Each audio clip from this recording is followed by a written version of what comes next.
शहर में ये एक बिल्कुल नॉर्मल दिन होता है और दोस्तों का एक ग्रुप ऑल बॉयज वीकेंड पर जाने की तैयारी कर रहा होता है। तभी सभी दोस्त एक बार में मिलते हैं और अपने वीकेंड के प्लान्स डिस्कस करते हैं, क्योंकि जिनकी शादी हुई है वे अपनी वाइफ से थक चुके हैं और गर्लफ्रेंड वाले पूरी तरह पक चुके हैं। अगले पल उनका हायर्ड मिनी बस आ जाता है और उन्हें पता चलता है कि ड्राइवर एक वुमन है। नील तुरंत उसे कैंडी नाम दे देता है, जिससे वो नाराज हो जाती है। तभी इंतजार से तंग आकर ग्रुप बैंक्सी के बिना निकलने का फैसला करता है, लेकिन तभी बैंक्सी रास्ते में मिल जाता है, क्योंकि उसकी वैन खराब हो गई होती है और वो सड़क के बीच खड़ा होता है। इसके साथ ही ट्रिप के दौरान कैंडी विंस को चीयर अप करने की कोशिश करती है और कहती है कि डिवोर्स से भी बुरी चीजें होती हैं। वो ये भी पूछती है कि उन्होंने मूडली जैसी जगह क्यों चुनी, जो जंगल के बीच एक छोटा डेड एंड विलेज है। विंस बताता है कि वो माइकी की नैन के घर रुकेंगे जब वो घर पर नहीं है। वहीं नील एक्साइटेड होकर कहता है कि उस विलेज में विमेन मेन से 4 गुना ज्यादा है। अचानक मिनी बस रुक जाती है, क्योंकि रास्ता सड़े हुए और अंदर से निकाले गए जानवरों से ब्लॉक होता है। शुरू में लड़के इतने घिन महसूस करते हैं कि कुछ नहीं करते, लेकिन जब कैंडी बिना किसी परवाह के अकेले काम शुरू करती है, तब विंस उसकी मदद करता है। उधर माइकी बताता है कि उसकी नैन क्रूज पर गई है और बिल्डर्स उसके घर को ठीक कर रहे हैं, और ग्रुप को रियलाइज होता है कि उस बुजुर्ग औरत को ये नहीं पता कि वो लोग आने वाले हैं। उसी समय विंस को उसकी एक्स वाइफ का कॉल आता है, जो उसे डिवोर्स पेपर साइन करने के लिए याद दिलाती है, और माइकी को उसकी वाइफ का कॉल आता है, जो उसकी प्ले स्टेशन को लेकर उसे धमका रही होती है। फिर नील इन सब कंप्लेंट से परेशान होकर सबको कहता है कि अपने फोन्स एक बैग में डाल दो ताकि वो रिलैक्स कर सकें। इसके बाद वो मूडली पहुंचते हैं और जब लड़के मिनी बस से उतरते हैं, कैंडी अपनी आंखों में ड्रॉप्स डालती है, क्योंकि वो लाल हो गई होती हैं। तभी सूरज डूबने से ठीक पहले का समय होता है, लेकिन गाँव अजीब तरीके से खाली लगता है। फिर ग्रुप घूमना शुरू करता है और जब उन्हें एक फुटबॉल मिलती है तो वो उसे मजाक में किक करते हैं, बिना ये समझे कि उस पर खून लगा हुआ है। जब उन्हें कोई नहीं मिलता, ग्राहम डिसाइड करता है कि माइकी अपनी नैन के घर में घुसकर उसे उनके रहने के लिए तैयार करे, जबकि बाकी लोग ड्रिंक लेने जाएं। वहीं पब जाते समय मैट ग्रुप से अलग हो जाता है, क्योंकि वो बर्निंग विच नाम की दुकान को देखकर क्यूरियस हो जाता है, जहां तरह तरह की घिनौनी चीजें डिस्प्ले पर होती हैं। इसके अलावा वो ये भी नोटिस करता है कि पूरे गाँव में सिर्फ एक ही फीमेल पॉलिटिशियन के कैंपेन पोस्टर्स लगे हैं, जिन्हें एक वॉश पाउडर ब्रांड स्पॉन्सर कर रहा है, और बाकी पोस्टर्स फाड़ दिए गए हैं। उधर माइकी अपनी नैन के गार्डन में हर गार्डन नोम के नीचे स्पेयर कीज ढूंढ रहा होता है, और उसे लॉन मोवर के पास पड़ा कटा हुआ हाथ दिखाई नहीं देता। जैसे ही उसे कीज मिलती हैं, वो फेंस पर खून का हैंडप्रिंट नोटिस करता है। तभी क्यूरियस होकर वो फेंस के पीछे देखता है और शॉक हो जाता है, क्योंकि एक ज़ॉम्बी ब्राइड किसी चीज को खा रही होती है। अचानक वो कुल्हाड़ी उठाती है और उसके पीछे भागने लगती है। वहीं पब में नील बाथरूम जाता है और नेक्स्ट स्टॉल में एक वुमन को देखता है, जो जरूरत से कहीं ज्यादा खून बहा रही होती है। इसके बाद वो ग्रुप के पास वापस आता है और हवा में सड़ी हुई बदबू महसूस करता है। उसी दौरान ग्रुप बात करता रहता है, बिना ये जाने कि काउंटर के पीछे एक सड़ी हुई लाश पड़ी है। तभी जब कोई उन्हें सर्व नहीं करता, तो वो मैट को ढूंढने वापस निकलते हैं और देखते हैं कि सड़क पर एक हुडेड बेगर खड़ी है। शुरू में वो सोचते हैं कि उसे कुछ कॉइन्स दे दें, लेकिन अचानक सर्जन गैविन उस पर कूद पड़ता है और नाइफ से उसे मारने की कोशिश करता है।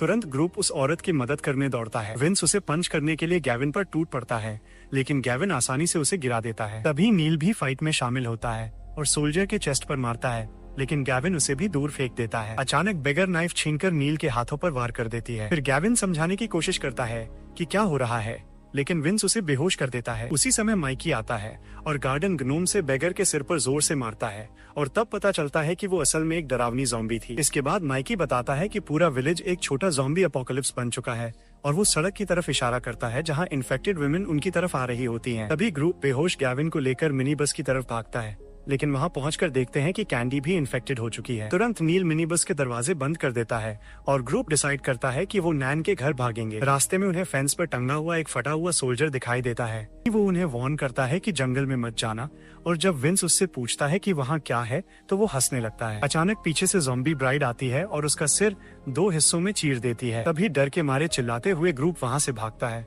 और किसी तरह नाना के घर पहुँच जाता है, जहां माइकी अपनी हजारों पॉकेट्स में कीज ढूंढने में उलझ जाता है। इसके बाद तब तक उसके दोस्त बिल्डर्स के छोड़े हुए पेंट बकेट्स उठाकर ज़ॉम्बीज पर फेंकने लगते हैं। तभी एक इन्फेक्टेड हेयरड्रेसर मैट पर हमला करने के लिए काफी पास आ जाती है, लेकिन लकीली विंस उसे काले पेंट से स्टन करके रोक देता है। आखिरकार माइकी को कीज मिल जाती हैं और सब लोग घर के अंदर घुस जाते हैं, जिससे बाहर की ज़ॉम्बी हॉर्ड पीछे हट जाती है।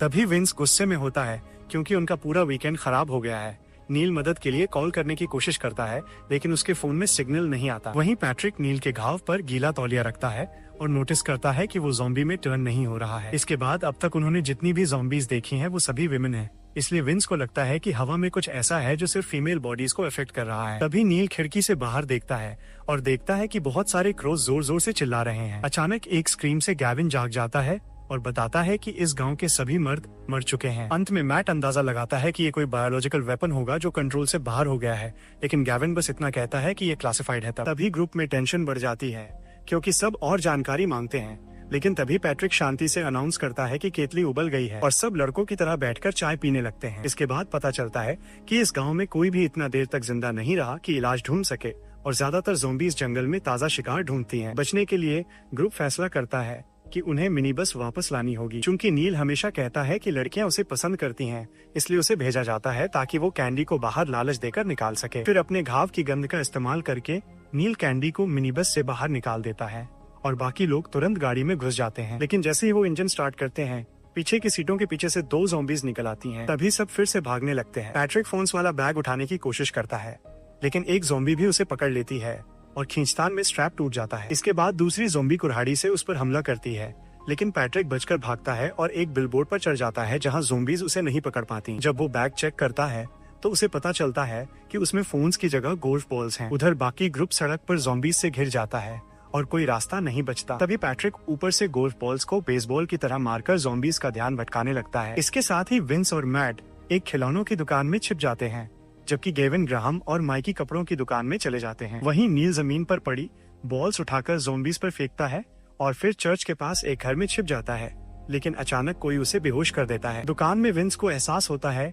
कि उन्होंने दरवाजा लॉक नहीं किया और उसे एक ज़ॉम्बी से लड़ना पड़ता है जो अंदर घुसने वाली होती है। उसी दौरान मैट वहाँ रखे कीमती सामान देखकर खुश होता है, लेकिन उससे भी ज्यादा क्योंकि उसे नाइट्रो फ्लूइड मिल जाता है। वो इस फ्लूइड को ज़ॉम्बी के हाथ पे डालता है और विंस के लाइटर से उसे जला देता है। उधर ग्राहम उस ज़ॉम्बी को जलते हुए देखता है, लेकिन गेविन उसे खिड़की से दूर खींचता है और कहता है कि उन्हें छिपकर रहना होगा। आगे वो दुकान की जांच करते हैं और देखते हैं कि फर्श पर खून फैला हुआ है और एक शेल्फ पर कटा हुआ सिर रखा है। तभी फिटिंग रूम में एक संक्रमित सेल्स लेडी उन्हें देख लेती है तो गेविन अपनी आखिरी गोली से उसे मार देता है, लेकिन गोली की आवाज बाहर की ज़ॉम्बीज को अपनी तरफ खींच लेती है। उधर मैट वॉकी टॉकी ढूंढ लेता है और एक को रिमोट कंट्रोल कार से बांधकर सड़क पर भेजता है और उसे ज़ॉम्बीज के पैरों के बीच घुमाता हुआ कपड़ों की दुकान तक पहुंचा देता है। इसके बाद माइकी कामयाबी से वॉकी टॉकी ले लेता है और अब दोनों ग्रुप्स आपस में बात कर पाते हैं। तभी उन्हें एहसास होता है कि नील उनके साथ नहीं है। असल में नील को एक ज़ॉम्बी ने पकड़ लिया होता है और उसे कुर्सी से बांध दिया होता है ताकि वो उसे खाने पर बुला सके। वहीं केक को इंसानी उंगलियों से सजाया गया होता है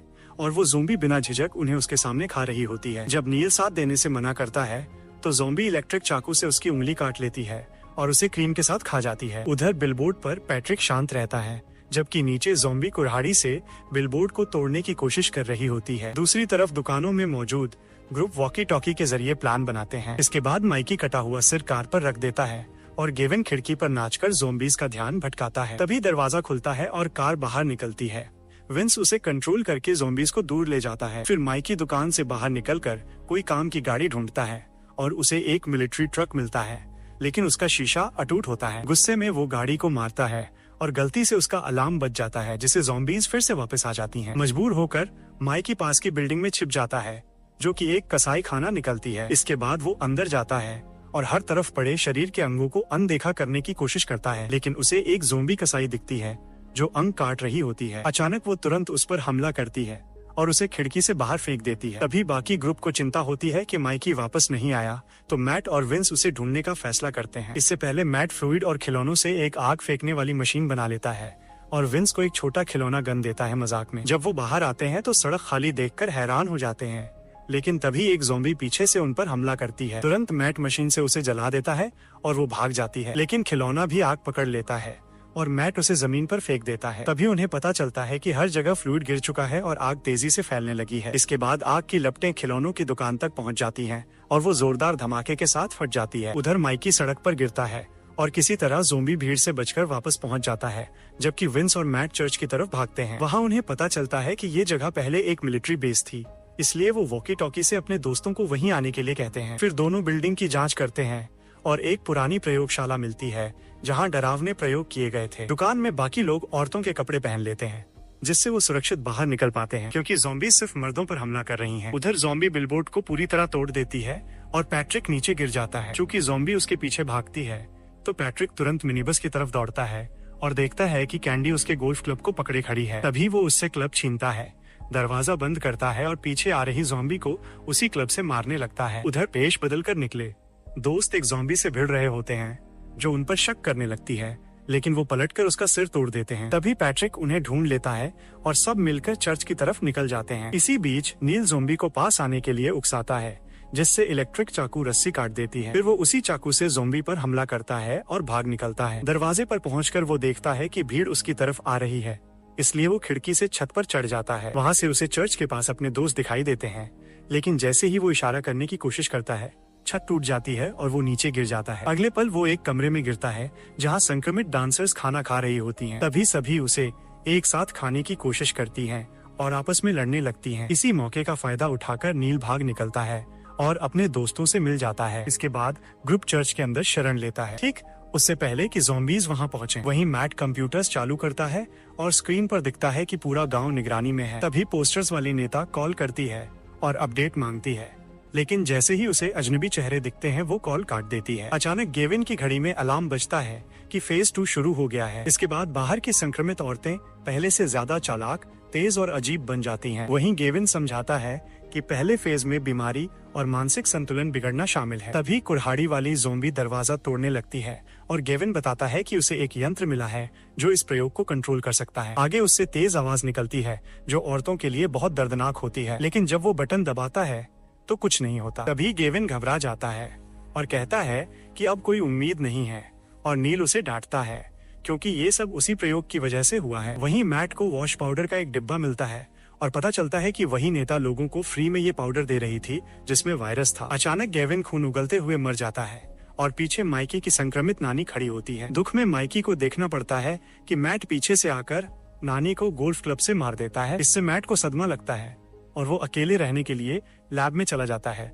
विंस उसे संभालने के लिए उसके पीछे जाता है, लेकिन विंस देखता है कि जली हुई ज़ॉम्बी मैट को मार रही है। तभी विंस ये खबर ग्रुप को देता है, जिससे गुस्से में माइकी बदला लेने के लिए ज़ॉम्बी पर हमला कर देता है। उधर बैंकी भी आखिरकार मूडले पहुंच जाता है, लेकिन उसे मिनी बस में बैठी ज़ॉम्बी का पता नहीं चलता। वापस ग्रुप की तरफ सब मिलकर ज़ॉम्बी से लड़ते हैं और माइकी उसी के हथियार से उसे मार देता है। फिर उन्हें पता चलता है कि मुख्य दरवाजा ज़ॉम्बीज ने ब्लॉक कर दिया है, इसलिए वो सीढ़ियों से भागते हैं। वहाँ उन्हें मरे हुए मर्दों के शरीरों का एक घोंसला दिखाई देता है और वो फिर से भागते हैं और छत पर पहुँच जाते हैं। तभी बैंकी उन्हें देखता है और सीढ़ी लेकर आता है, लेकिन वो खुद ही ऊपर चढ़ने लगता है। इसके बाद वो उनकी मदद करता है और वो सीढ़ी को दूसरी छत तक लगाकर पार करते हैं। वहीं सब सुरक्षित पार कर लेते हैं, लेकिन ग्राहम पीछे रह जाता है क्योंकि वो दरवाजा रोक रहा होता है। तभी कुछ ज़ॉम्बीज अंदर घुस जाती हैं, तो ग्राहम भी भागकर पार करने की कोशिश करता है, लेकिन एक ज़ॉम्बी सीढ़ी हिला देती है जिससे वो गिर जाता है। जैसे ही वो गिरता है, भीड़ उस पर टूट पड़ती है और उसे खा जाती है। इसके बाद बाकी दोस्त छत से उतरते हैं और देखते हैं कि बैंकी एक छोटी किराए की कार लेकर आया है। तभी सबके बीच लड़ाई शुरू हो जाती है कि गलती किसकी है, लेकिन पैट्रिक कहता है कि वो जीना चाहता है, लेकिन उसकी बात पूरी होने से पहले ही एक ज़ॉम्बी उसे मार देती है। तभी बाकी लड़के फिर से मिनी बस की तरफ भागते हैं। इसके बाद दरवाजा खोलते ही कैंडी उन पर हमला करने की कोशिश करती है, लेकिन विंस का चेहरा देखकर रुक जाती है। तभी विंस इस मौके का फायदा उठाकर उसे पंच करता है और वो और नील मिलकर उसे पकड़ लेते हैं। वहीं एक और ज़ॉम्बी बैंकी पर हमला करती है और उसे मार देती है। फिर विंस उसे देखने जाता है और नील गुस्से में पागल होकर कैंडी को मारकर बेहोश कर देता है और ज़ॉम्बीज पर चिल्लाने लगता है। तभी उसके दोस्त उसे खींचकर बस में डालते हैं। के बाद वो मिनी बस चलाकर जितनी ज़ॉम्बीज हो सके उन्हें कुचलते हुए शहर से निकल जाता है। लेकिन जैसे ही वो रोड पर पहुँचते हैं, वॉकी टॉकी से ग्राहम की आवाज आती है। पता चलता है कि वो अभी जिंदा है और चाहता है कि उसे बचाया जाए। तभी तीनों तुरंत वापस जाने का फैसला करते हैं और गोल्फ क्लब्स लेकर तैयार हो जाते हैं। उधर ग्राहम सिस्टम का रिमोट कंट्रोल ढूंढ लेता है और ऊपर जाता है, जहां उसे पता चलता है कि एक तार निकला हुआ था। अगले पल ग्राहम जल्दी से सब कुछ ठीक कर देता है और एक बटन दबाता है जिससे पूरे कस्बे में लगे मिलिट्री स्पीकर्स चालू हो जाते हैं और सारे ज़ॉम्बीज फ्रीज हो जाते हैं। फिर ग्राहम अपने दोस्तों के पास वापस आ जाता है और नील कंट्रोल हाथ में लेकर मजे करने लगता है। इसके बाद वो बार बार बटन दबाकर ज़ॉम्बीज को छेड़ता है और उन्हें चिढ़ाता है। तभी वो कंट्रोल अपने दोस्तों की तरफ फेंकता है और वो गिरकर टूट जाता है। अचानक सिस्टम फेल हो जाता है और ज़ॉम्बीज फिर से आजाद हो जाते हैं। तब दोस्त तुरंत ग्राहम को एक शॉपिंग कार्ट में डालते हैं और वहाँ से भागने लगते हैं। वीडियो पसंद आए तो लाइक करें और अपने दोस्तों को शेयर। मिलते हैं अगले वीडियो में।